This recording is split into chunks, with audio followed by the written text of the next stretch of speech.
How will we win? Somewhat broad and ambiguous question, so let me be more specific. How will Canada win? Not just compete, but win on the global stage. And what do we need to do to get there? With the rise of India, China, South America, Africa, and the countries therein, we need to think about winning. But a more important question I'm going to ask today is, do we care? Do you care if we win? Or are you content to go at the pace that we're going at right now and plod along? Life is good. But the world has changed. And in my hallway conversations with people citing, around a water cooler or a hallway conversation, call it what you will, you might be surprised to ask that I'm even asking the question, do you care if we win? And inevitably, most people kind of gasp and go, well, of course we care. In the context of not just competing on the global stage, but winning, it's important for the future of our economic and social prosperity. Well, that said, I'm not sure that we really do care. 49.2%. 49.2% of eligible voters in the 2011 provincial election in Ontario opted to participate in the democratic process, the right, and actually voted. 49.2%. And I ask the question, and perhaps better served as a correlation, that if our elected officials are put into government to represent the infrastructure and the policy of this nation, and only 49.2% of Ontarians said, I care who's representing us, therefore I will cast my vote. Do we care? I'm not sure. And what's more alarming is not this as a snapshot. What's more important is the broader trend that this represents, not just in our province, but our country. And if you look at the last 50 or so years in Canada, this is a continuing trend. And the pundits and the journalists and an array of thought leaders on this topic say there's an array of factors that are contributing to this trend in Canada over the last 50 years. And one of my personal favorites is maybe it has something to do with the weather. And you smile and you say, well, yeah, that's probably true. If it's pouring rain and it's icy and it's cold, people may just want to not bother and go out to the polls and cast their vote. But the reality is, in 2011, on this day in the province of Ontario for the election, it was partly sunny across nearly all the province, and it was unseasonably warm. So I don't really think it's a crazy question to ask, do we care? And this broader trend is driving a sense of apathy, ambivalence, and something that, quite frankly, is abysmal. To be treated as a call to action, in my opinion. But let me pause there and just ask another more insightful question, perhaps. Is this a made-in-Canada problem? Is this apathy, ambivalence, something that us as a developed nation shares with others?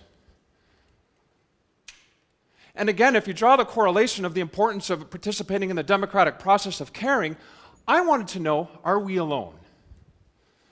So I embarked on a rudimentary assessment and asked the question, well, let's compare ourselves with a peer nation. And I picked Australia. And I picked Australia for a variety of reasons.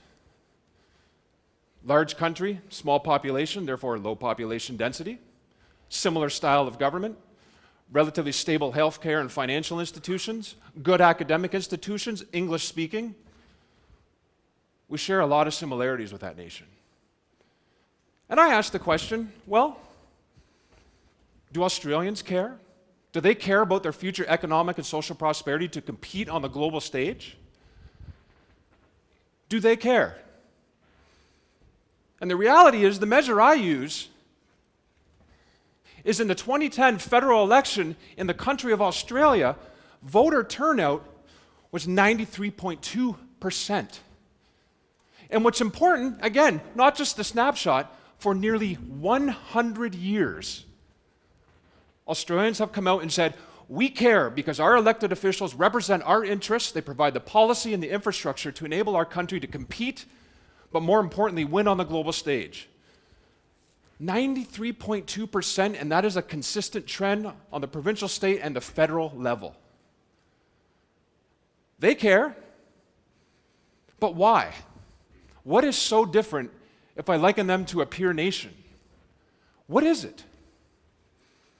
And the reality is, in the electoral process in the country of Australia, it's compulsory. You have to vote. And if you don't vote, you get a ticket. Think of it as analogous to a parking ticket. The monetary implications in relative terms isn't really significant, but it's still a ticket. And what does that say?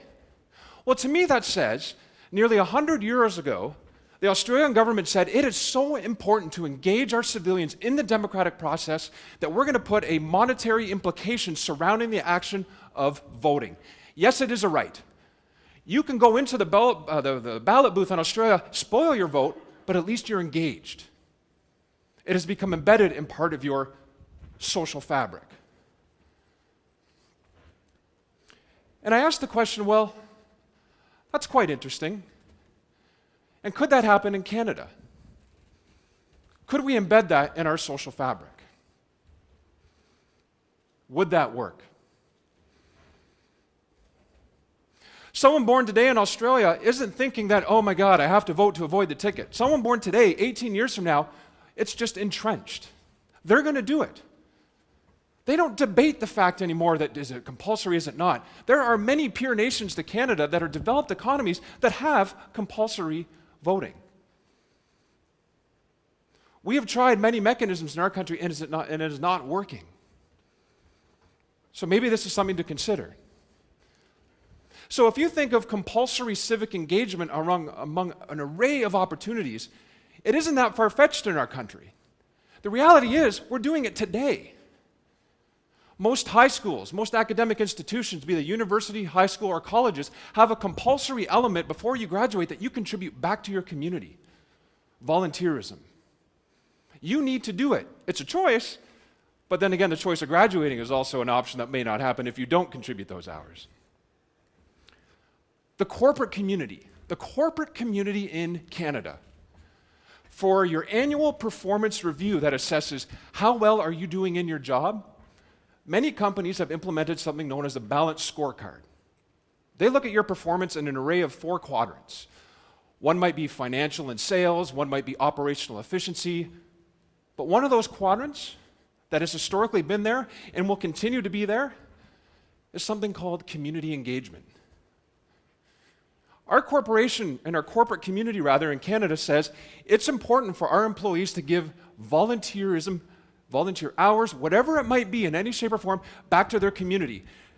And not like in Australia, you have the right not to do it, but you get a ticket equivalent in the sense that your variable bonus in that large company, even if you hit the other ones out of the park, it's going to impact you monetarily just a little bit. So the corporate community is saying, this is important.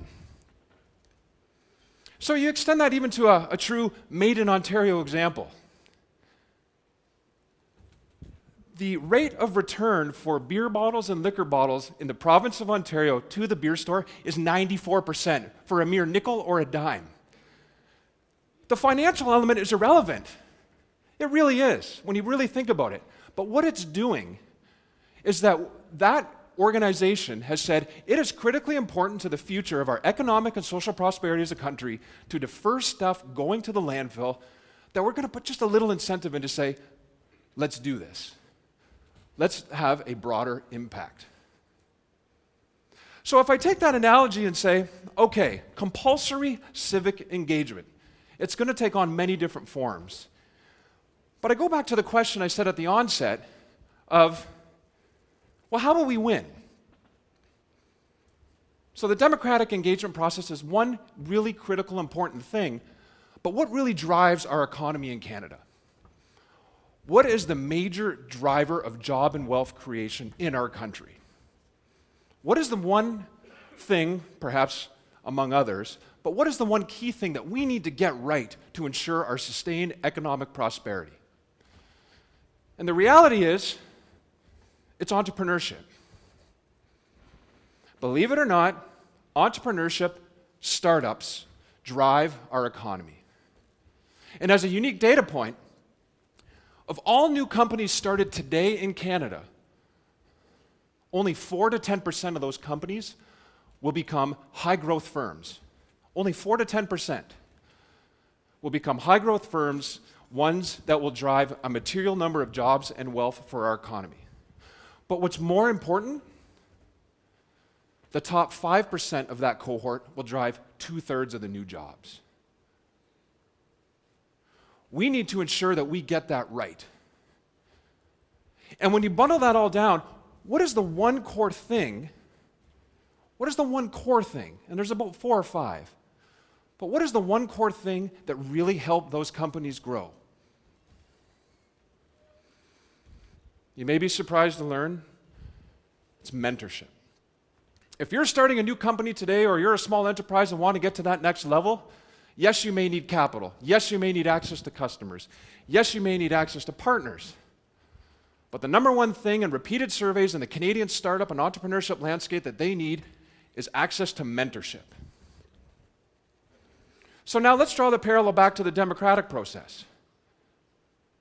If startups and entrepreneurship will drive the vast majority of job creation and make our country more economically prosperous on the global stage, and mentorship is a core ingredient in there, I propose that we figure out a financial incentive way, some monetary incentive way, to make mentorship mandatory.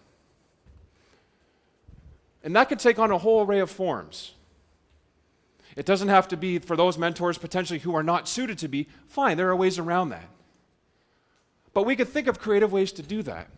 And a really unique data point, again, early stage companies, entrepreneurial endeavors that drive the vast majority of job creation, for the ones that have good quality mentors, they raise 7 times more capital and they grow 4 times faster. The data is there and we know what the challenge is. And if we want to take a position, we need to figure out as a country a way to prime the pump. Let's explore some of these financial incentive models to say, economically prosperous, sustainable, startups, why don't we try this? And at a tactical level, this can take on many different forms. It's a very different way of looking at it. You can't force someone to be a mentor. But one way you could consider doing this, the people that are successful, and you draw the correlation from a monetary perspective, imagine a world where you're filling out your income tax forms. You do it on an annualized basis. Flip to page 2, and there's a section that says, number of hours of mentorship, and to whom did you supply them? And you know what? You're not going to lie, because the Canadian Revenue Agency has a very good audit, be it a random audit process. You don't want to get caught. And that will say, hey, perhaps there's an indirect tax benefit model. And the individuals who contribute back might get something out of it. And all I am doing by suggesting this is let's just prime the pump. Let's let this community know that mentorship is a critical way that will drive the future of our economic and social prosperity as a country. We need to address this. Gone are the days of ambivalence and apathy. It can't happen anymore. And we need to figure out a creative way to do that.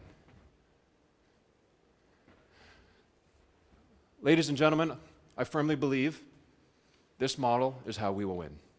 Thank you.